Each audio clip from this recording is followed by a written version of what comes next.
নিৰ্বাচনী প্ৰচাৰৰ মোৰ কোনো দায়িত্ব নাই বা মই চলাব নোৱাৰো।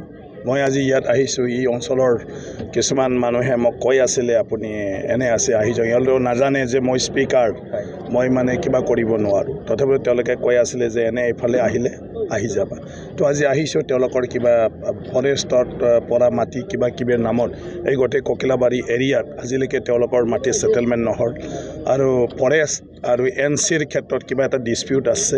সেইটোলৈ কিমান বাটা গাঁও তেওঁলোকে আজি আহিছে, কৈছে যে বহুতৰে ফৰেষ্ট লেণ্ডবিলাক আমাৰ যিটো ট্ৰাইবেল ডুৱেলাৰ্ছ এক্টৰ আণ্ডাৰত হৈ আছে, কিন্তু আমাৰ ককিলাবাৰীটো এতিয়ালৈকে হোৱা নাই। তো সিহঁতে বুজি নাপায়, সিহঁতে ভাবে কি অধ্যক্ষ যি কৰে সেইটোৱেই হয়। তো আজি সেইবিলাকে তেওঁলোকে আহি কথা পাতিছিলে। তাৰপিছত তেওঁলোকৰ কিছুমান বিষয় আছে সেই অঞ্চলত, সেইটো লৈ জাষ্ট তেনেকুৱা ধৰণৰ এটা চাহ পানী খাই সিহঁতৰ লগত মত বিনিময়।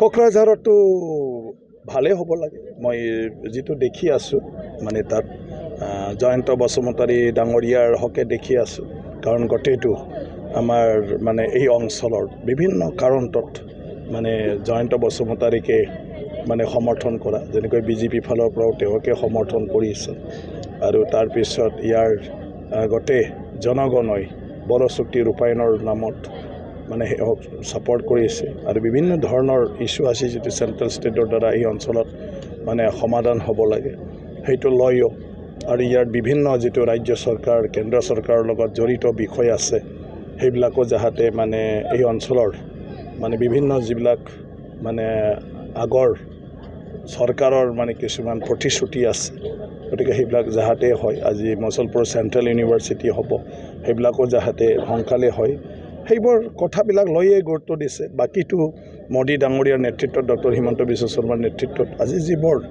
মানে অসমত বিভিন্ন ধৰণৰ উন্নয়নমূলক আঁচনি, অকল ৰাস্তা পদূলি দলঙে নহয়, ব্যক্তিগত জীৱনলৈকে যিবোৰ উপকাৰ হৈছে, ৰেচন কাৰ্ডৰ পৰা ফ্ৰী চাউল, গেছৰ কাৰণে ছাবচিডি, উজ্জ্বলা আঁচনিৰ জৰিয়তে অৰুণোদয়ৰ দ্বাৰা প্ৰত্যেকটা পৰিয়ালত মানে দুখীয়া পৰিয়ালক 1250 টকা, বেমাৰ আজাৰৰ কাৰণে মানে আপোনাৰ কি কয় 5 লাখলৈকে বছৰত মানে খৰচ কৰিব পৰা আয়ুষ্মান কাৰ্ড, ইয়াৰ বাদেও আপোনাৰ আজি মানে ঘৰবিলাক পাই আছে, কৃষকবিলাকে আজি 6000কৈ টকা পাই আছে, মানে সকলো আজি চৰকাৰে যিখিনি দিছে সেইটোলৈ ৰাইজে সন্তুষ্ট। বহুতখিনি চকা পাইছে, ল'ৰা ছোৱালী এডমিশ্যন ফ্ৰী কৰি দিছে, গতিকে সেইবোৰৰ কাৰণে ৰাইজৰ তৰফৰ পৰাও এটা পুনৰবাৰ মোদী চৰকাৰ যিটো শ্লোগান সেইটো দেখা যায়। মই ব্যক্তিগত যিটো আপোনালোকে সুধিছে, মই ব্যক্তিগত সেইটো দেখিছোঁ যে মানুহ উন্নয়নৰ হকে।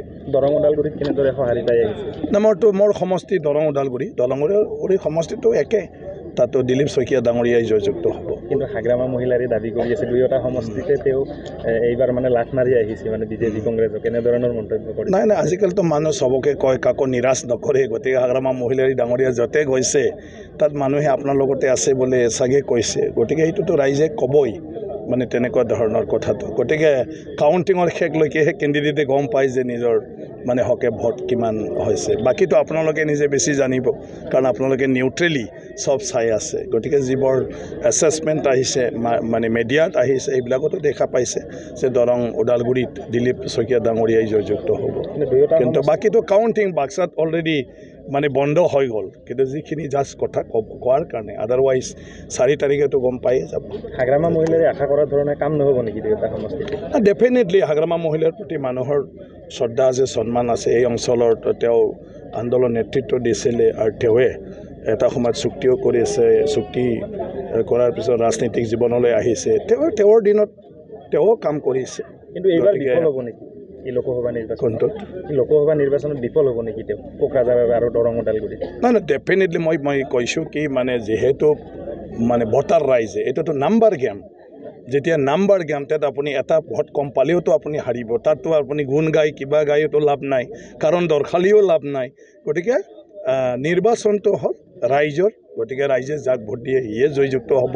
এতিয়া আমি কৈছোঁহে মাত্ৰ, কিন্তু ভোট দিয়াকেইটাতো দিয়ে দিলেতো কাউণ্টিঙতহে আমি গম পাম। আমি জাষ্ট মানুহৰ লগত কথা পাতি যিবিলাক গম পাওঁ, আমি নিজে যি দেখিছোঁ সেইটোৱে আমি মন্তব্য দিব পাৰোঁ, তাৰ বাদেতো বাকী ৰাইজৰ হাতত। গতিকে বিবেকেদি মানুহে ভোট দিয়ে, কিন্তু জেনেৰেল মানুহৰ আলোচনাবিলাকত কথা প্ৰসংগত যিবোৰ কথা ওলায় তাক লৈ ফালে মই কৈছোঁ।